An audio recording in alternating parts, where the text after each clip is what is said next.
The Children's Bible, Ruth, the Faithful Daughter-in-Law. It happened in the old days when the judges ruled Israel that there was a famine in the land, and a certain man of Bethlehem of Judah went to stay in the country of Moab, he and his wife and his 2 sons. The name of the man was Elimelech, and the name of his wife was Naomi, and his 2 sons were Mahlon and Chilion. They came into the country of Moab and stayed there. Elimelech, Naomi's husband, died, and she was left with only her 2 sons. They took wives of the women of Moab. The name of the one was Orpah, and the name of the other Ruth. They stayed there for 10 years. Then Mahlon and Chilion both died, and their mother was left without husband or sons. She arose with her daughters-in-law to return home from the country of Moab, for she had heard that in the country of Moab that the Lord had visited his people and had given them food again. Therefore she left the place where she was with her 2 daughters-in-law, and they started to go back to the land of Judah. But Naomi said to her 2 daughters-in-law, "Go, return each of you to her mother's house. May the Lord be as kind to you as you have been to the dead and to me." Then they lifted up their voices and wept. Orpah kissed her mother-in-law, but Ruth clung to her. Naomi said to Ruth, "See, your sister-in-law has gone back to her people and to her gods. You go after your sister-in-law." But Ruth said, "Do not ask me to leave you or to go back instead of following after you. For where you go, I will go. Where you stop, I will stop. Your people will be my people, and your God my God. For where you die, I shall die, and there will I be buried. The Lord punish me if anything but death part me from you."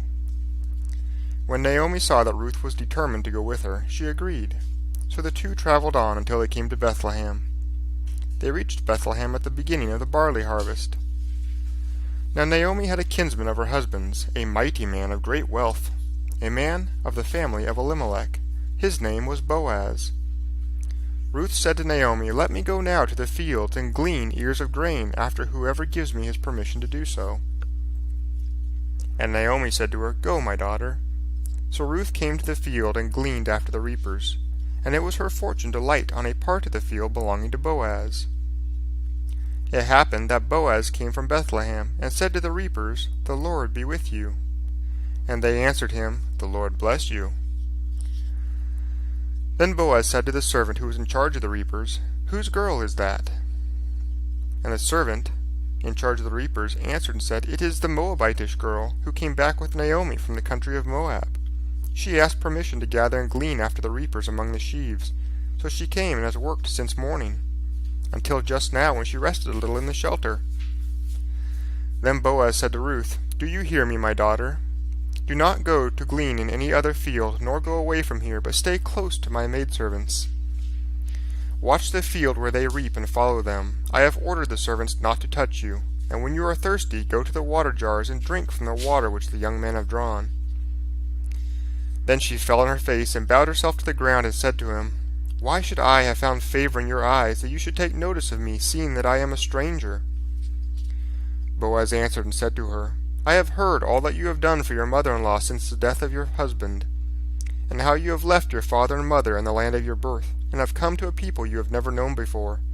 May the Lord repay your good deeds, and may a full reward be given you by the Lord God of Israel, under whose wings you have come to rest." And she said, "Let me find favor in your sight, my lord, for you have comforted me by speaking friendly words to your handmaid, when I am in truth not a handmaid of yours." And Boaz said to her, "At mealtime come here and eat a piece of bread, and dip your piece into the sauce." So she sat beside the reapers, and he passed her parched grain, and she ate until she had enough, and then left. When she arose to glean again, Boaz gave orders to his young men, saying, "Let her glean even among the sheaves, and do not reproach her.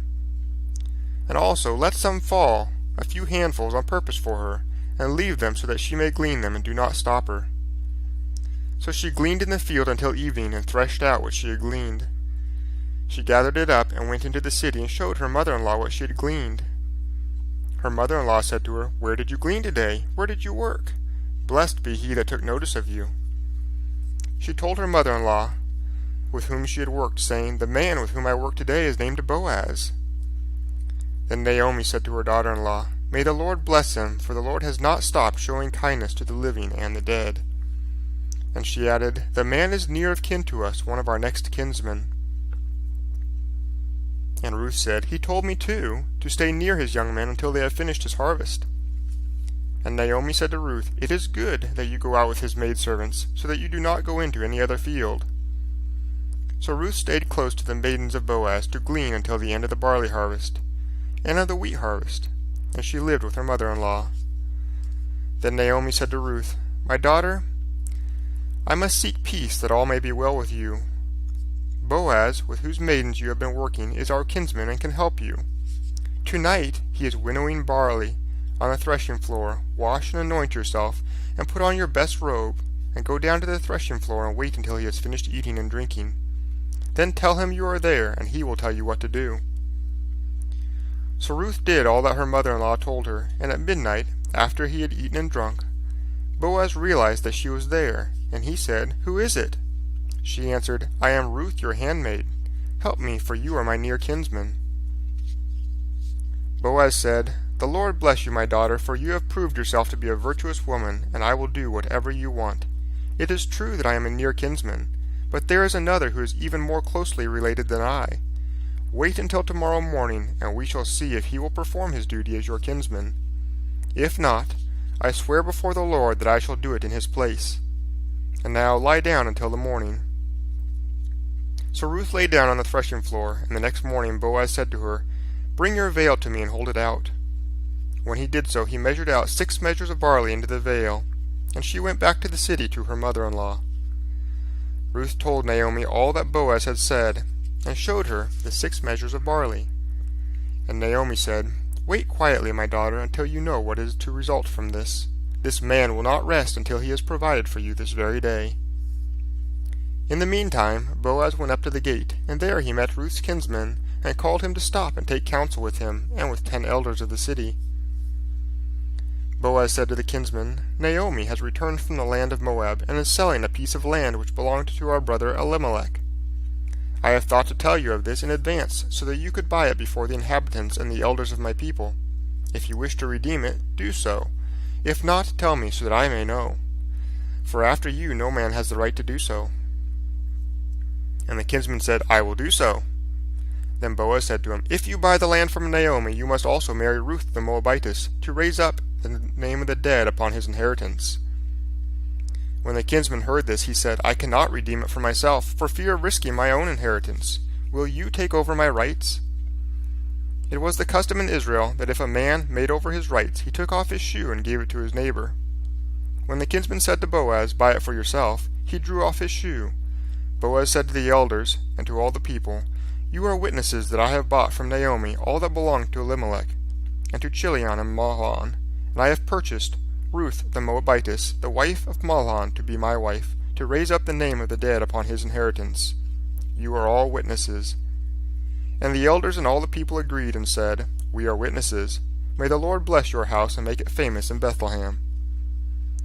So Boaz took Ruth as his wife, and Ruth bore him a son. And the women said to Naomi, "Blessed be the name of the Lord, who has not left you without a kinsman, and may his name be famous in Israel.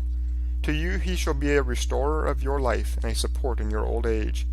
For he is the child of your daughter-in-law, who loves you and is better to you than 7 sons." So Naomi took the child and became his nurse. And the women, her neighbors, said, "It is as though he were Naomi's own son." And the child was called Obed, and he became the father of Jesse, who was the father of David.